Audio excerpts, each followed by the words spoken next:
Have you ever witnessed someone become silent, collapse or explode with emotion because of a careless sentence?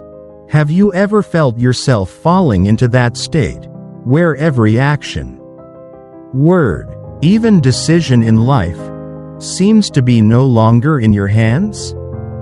The truth is, none of us are taught how to control our inner self from a young age.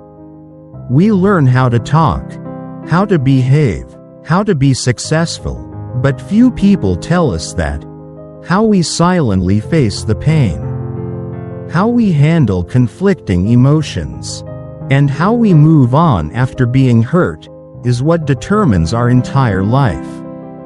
Every emotion you express, every decision you make, it all comes from within. When your inner self is stable, you react calmly, choose wisely, and know what is worth keeping and what is worth letting go. But when your inner self is in turmoil, you are no longer in control of your actions. You react instead of respond. You rage instead of understand. You run away instead of confront. Life is full of ups and downs. Other people can hurt you. External circumstances can push you into adversity. But if you are not strong enough on the inside, even the slightest criticism can cause you to collapse. You will become a rudderless boat, carried by the wind and waves, drifting wherever you want, as long as it temporarily relieves the pain of the present. And the sad thing is, there are many people out there who are living this way without even realizing it. They call themselves emotional people, genuine people, people who always give their all, but in reality, they are letting their emotions and circumstances control them every step of the way. In a world full of comparison, expectations, and achievements, if you don't learn to be strong within yourself, you will always be a victim of everything that happens around you. One word can make you doubt yourself. One rejection can make you turn around. One cold look can make you wonder, am I good enough? You can't control how other people behave. You can't prevent all the difficulties from happening, but you can absolutely control how you react to all of them. And this doesn't come from theory. It comes from starting the journey inward, to listen, to understand, to master. Ask yourself, are you living your life the way you choose? Or are you reacting the way the world tells you to? Are you truly in control of your actions? Or are you just hiding your inner storms behind a mask of, I'm fine? Are you leading your emotions? Or letting them pull you in directions you don't want to go? No one is born with inner control, but each of us can learn. It's not how many times you lose control. It's how willing you are to start over. In the following sections, I'll show you the most obvious signs that you're losing touch with yourself. And if you notice any of these signs, don't panic. They're not a sign of weakness. They're reminders that it's time to step back, re-energize, and become the true leader of your life. Because only when you are strong enough inside, you can go through the storm without losing your way. And when you are the master of yourself, no one, not even the world, can make you lose your value anymore. Have you ever wondered, why do you get angry so easily? Why is it that just a careless word, a cold look, or even an unresponsive message is enough to make you feel hurt, frustrated, or sad for no reason? Actually, it's not a character thing. Nor is it a weakness. It's a warning sign that your inner self is out of whack, and your emotions are taking over your entire life without you even realizing it. One of the most obvious signs that someone is losing control of their inner self is that they start to overreact to the smallest things. Think about it. Have you ever had someone make a simple comment, but you felt attacked or offended? You immediately became defensive, irritable, or deeply hurt, even though the other person had no ill intentions. This is the reaction of an inner self that is on red alert, always on guard, always tense, as if anyone could hurt you. And then, when your inner self is unstable, your emotions become erratic. You wake up feeling motivated in the morning, but by the afternoon, you're drained of energy. A word of encouragement can brighten your day, but a cold look from someone can make you feel invisible. You're no longer in control of your emotions. You're being controlled by circumstances, people, and events like a puppet on strings. That's not living. That's existing in a state of being manipulated by your emotions every hour of the day. There is another manifestation, not loud, but silently eroding your inner strength. That is jealousy and comparison.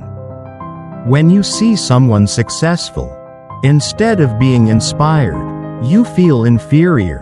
When your friends show off their happy lives, you feel like you are not enough. Comparison not only takes away joy, but also makes you live in a constant feeling of lack of ability, lack of luck, lack of value, and then you start defining yourself by other people's standards. You don't know what you really want. You just know that you don't want to be left behind. Have you ever found yourself strangely vulnerable? A careless remark, a well-intentioned comment, a forgotten thank you, can make you feel like the world has turned its back on you?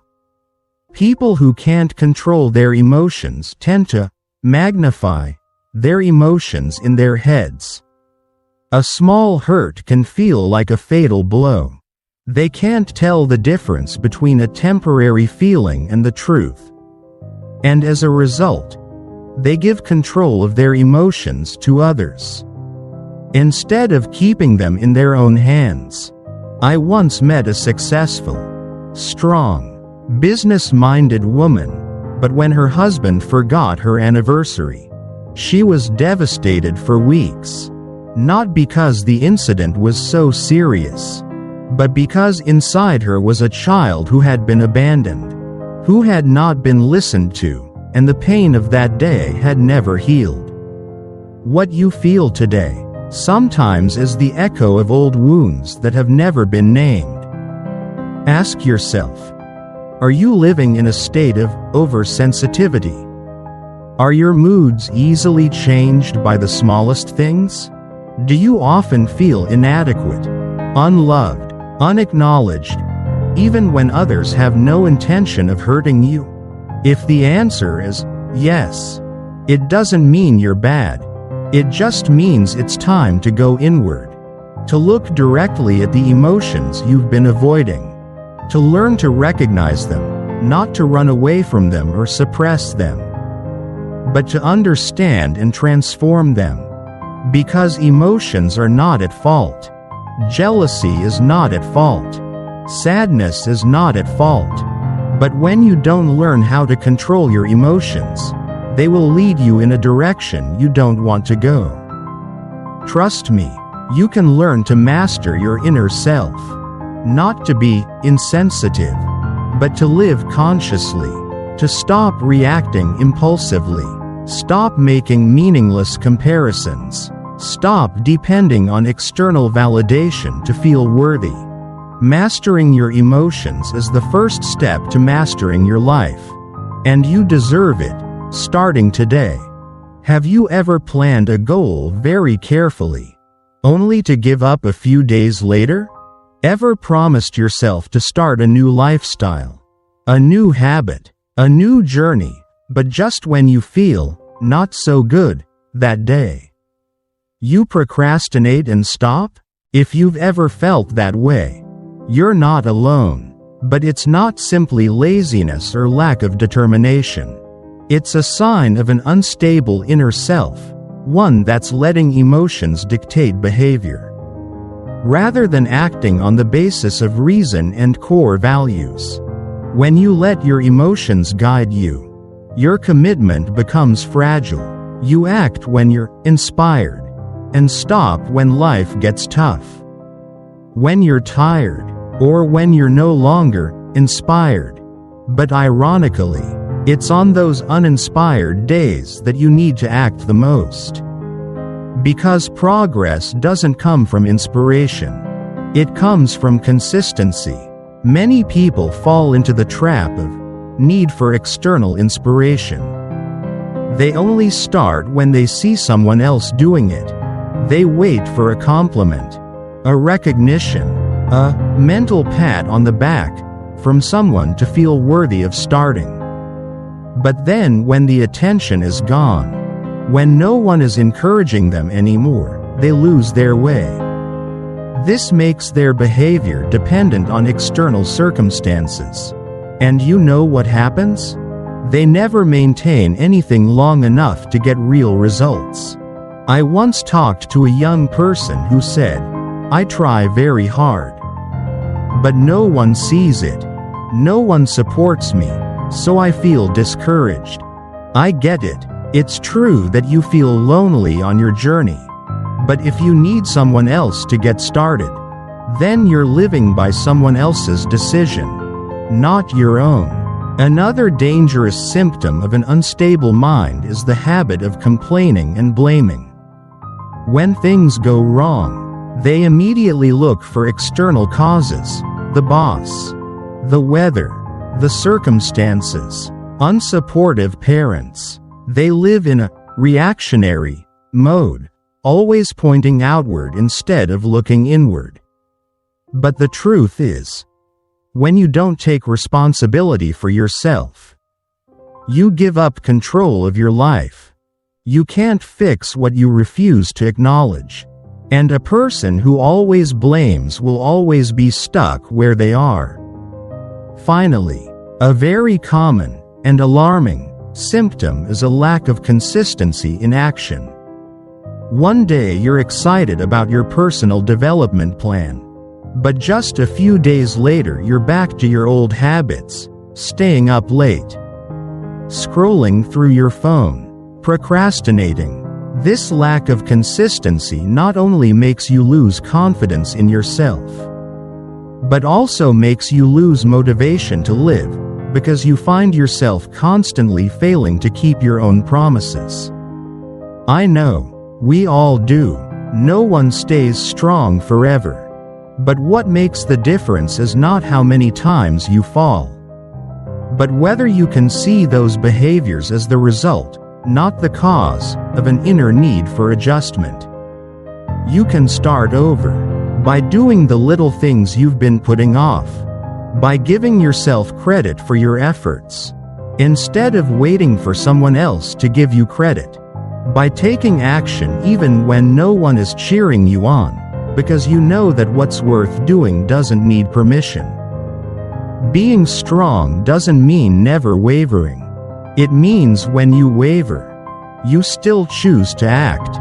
When you're tired, you still keep your promises. When no one believes in you, you still believe in yourself. If you find yourself procrastinating, living on approval, complaining instead of taking action, don't beat yourself up. Take it as a sign, because you can only change what you face. And facing yourself is the first step to taking control of your life. There is a truth that few people dare to face: if you cannot control your inner self, you will hurt the people you love the most. It is not intentional, but a troubled, restless, impulsive mind will act like a fire. Not only will it burn itself, but it will also burn those who are near it. Have you ever been in a relationship where the slightest thing happens and the other person gets angry?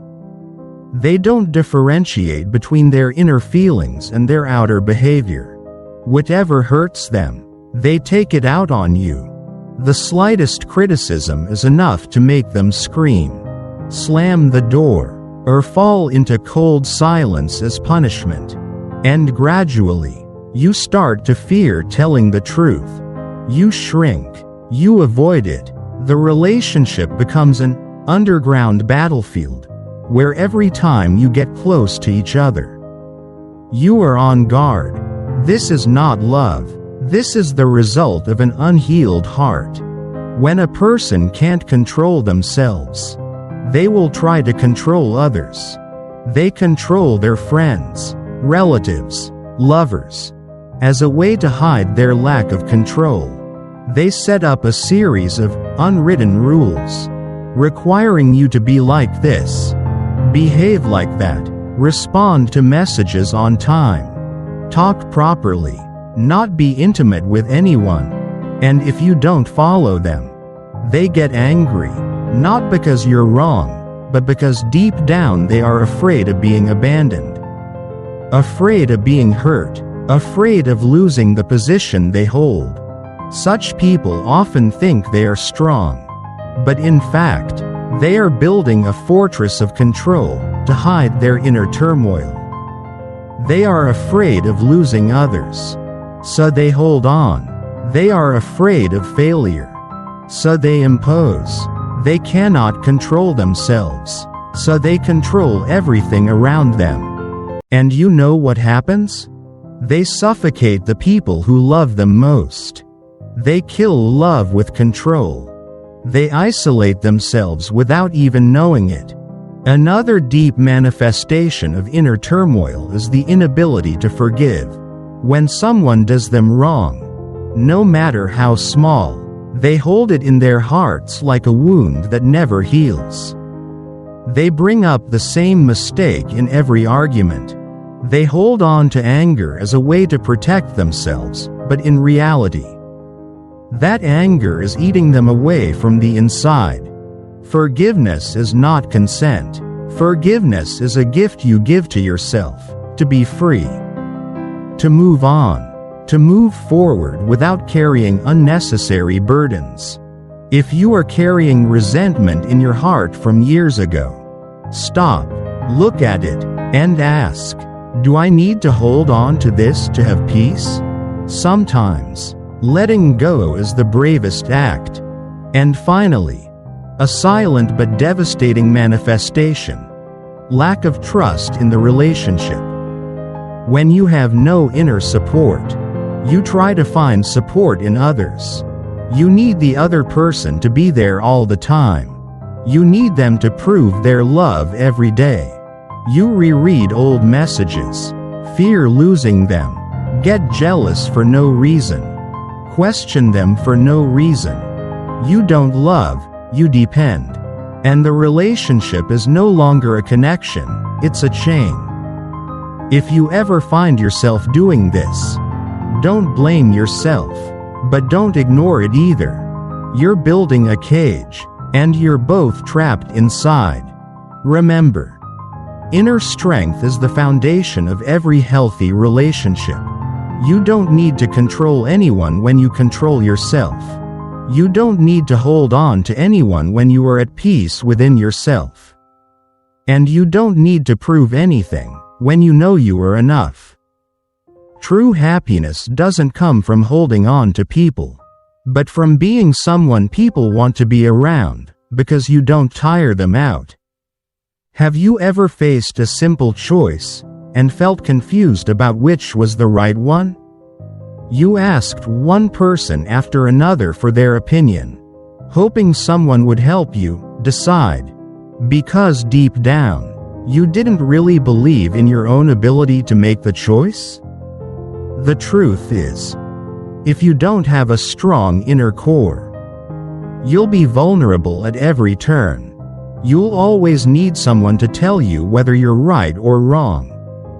But unfortunately, when you let others decide for you, you're also handing over the outcome of your life to them.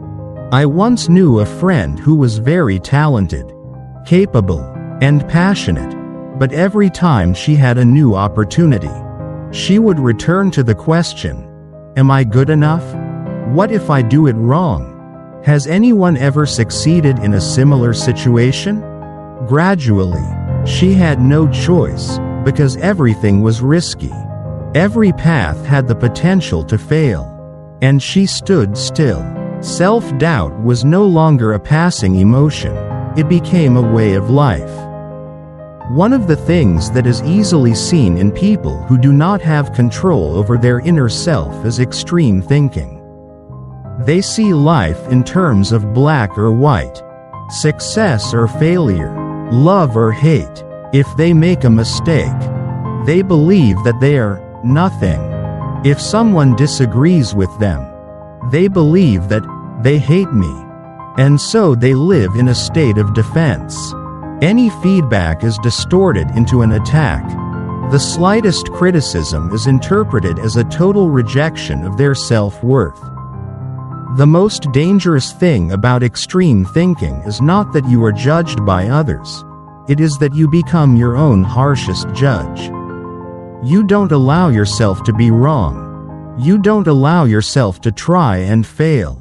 You don't allow yourself to be a human being on a journey of learning.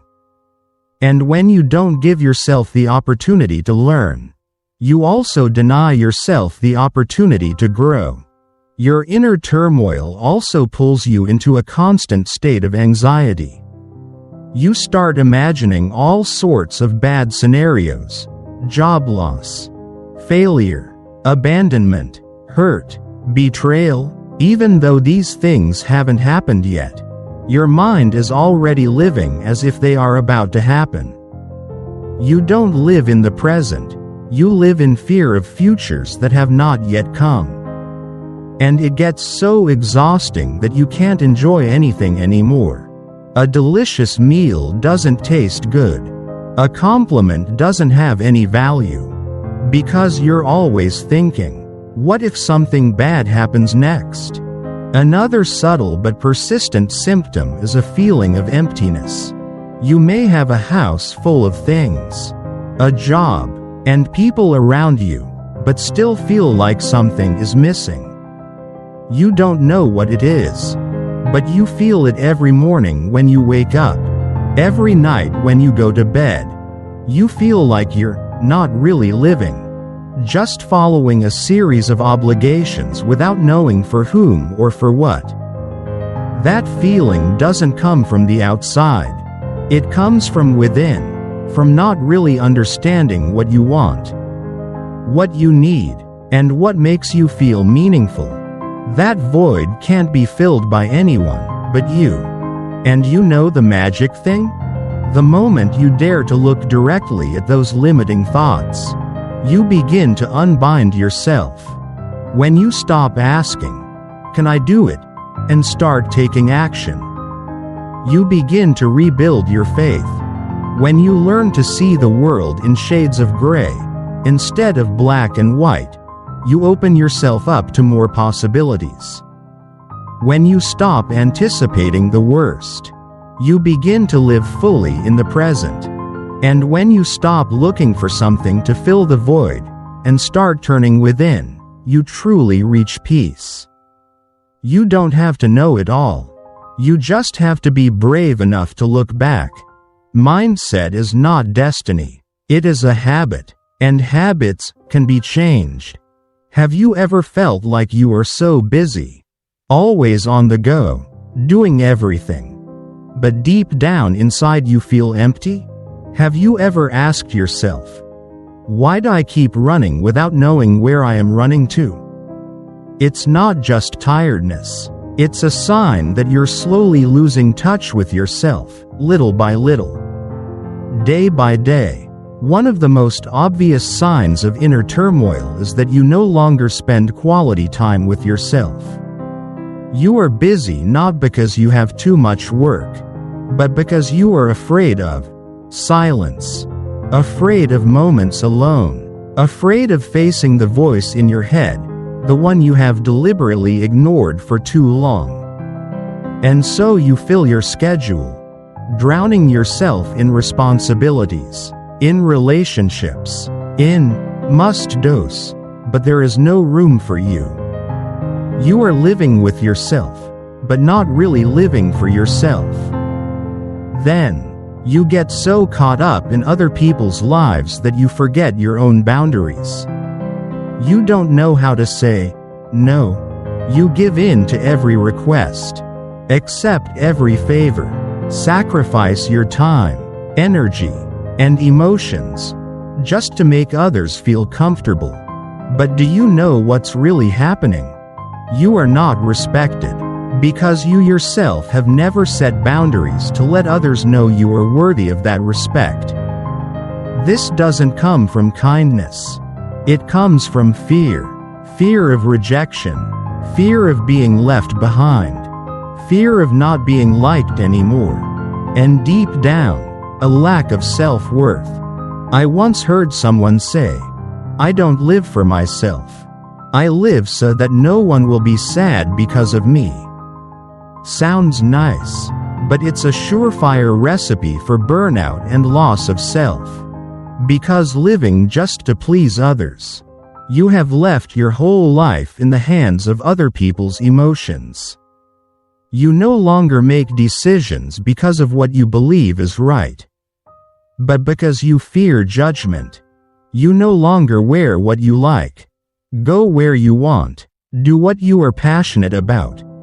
Just because in your head there is always a question, will people think I'm weird? And so, you live like a leaf, wherever the wind blows. It flows. You may still go to work every day, still fulfill all your responsibilities, but deep down, you don't know where you're going. The goals you set are what other people expect, not what you really want. You feel like you're just drifting. No direction, no clear goals, and most importantly, no reason to wake up excited every morning. That's the most dangerous thing. You're still alive, but no longer connected to your own reason for living. If you're feeling like you're drifting away, don't blame yourself. Life is noisy enough to distract anyone. But you can stop. Right now, you can ask yourself these simple but powerful questions. What do I really want? Who am I living for? What makes me feel meaningful, even if no one recognizes it? Only when you answer those questions can you truly begin to come back to yourself.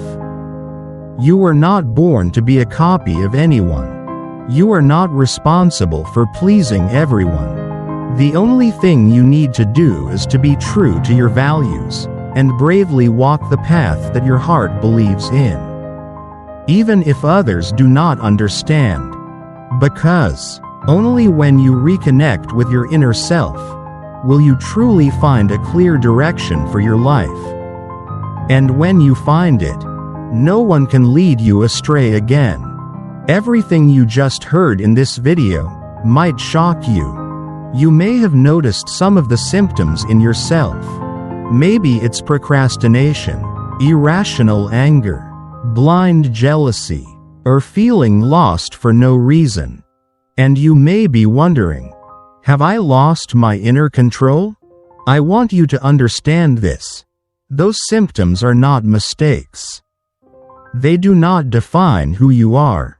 They are signals, reminders, that you need to stop, need to turn inward. It's like a flashing warning light on your car dashboard. Not to judge you, but to help you fix things before they get worse. None of us are perfect. We all mess up sometimes. What matters is not whether you mess up or not, but whether you have the courage to face that mess. Because a truly strong person is not someone who is always calm, but someone who dares to look at the imperfect parts of themselves and say, I am not okay. But I am learning to be okay. Inner control is not about suppressing your emotions. It's not about pretending to be strong. It's not about forcing yourself to look like you're okay. Inner control is about understanding where your emotions come from. It's about learning to recognize what's really going on inside you. It's about not letting anger or hurt silently dictate your behavior. Ruin relationships, ruin opportunities, and then leave you with regrets. It is a journey of growth from within. And you don't have to start with something big. You can start today with small actions. When you get angry, don't react quickly. Stop for a few seconds and ask yourself, where does this anger come from? When you are sad, don't try to push it away, write it down. To understand what that sadness is saying. When you feel judged, ask yourself, is other people's opinion more important than the truth I know about myself? And every time you feel like giving up, remember, the quitter never knows how close he is to the finish line. If you start observing yourself a little more each day, you will gradually become a person who is able to respond instead of react. And that is a solid foundation for you to build a life of intention, not a life of following circumstances. When your inner self is guided by awareness, by reason, by compassion and by self-understanding, you will no longer live as a victim of this world. You will no longer let someone touch you and break you. You will no longer act just to please someone, or out of fear of being left behind. You will live, truly live, as a free human being from within. Be steadfast in the face of praise and criticism. Steadfast in the face of success and failure. And most importantly, be steadfast in the face of your own mind's turmoil. That is not the destination. That's the journey of inner mastery, to never lose yourself. If you've made it this far, I believe you're someone who truly wants to understand and change. The journey to inner mastery is not easy, but you're not alone. Little by little, you'll find yourself growing stronger, not because the world has changed, but because you've changed the way you live in it. If this video resonates with you, please leave a comment below. Let me know where you are on this journey, and what is most difficult for you right now. And don't forget to like and share the video with someone who also needs to hear this. If you want to join me in more videos, subscribe to the channel and turn on the notification bell, so you don't miss any topics that will help you live a more grounded, deeper, and more meaningful life every day. We will meet again on the journey back within.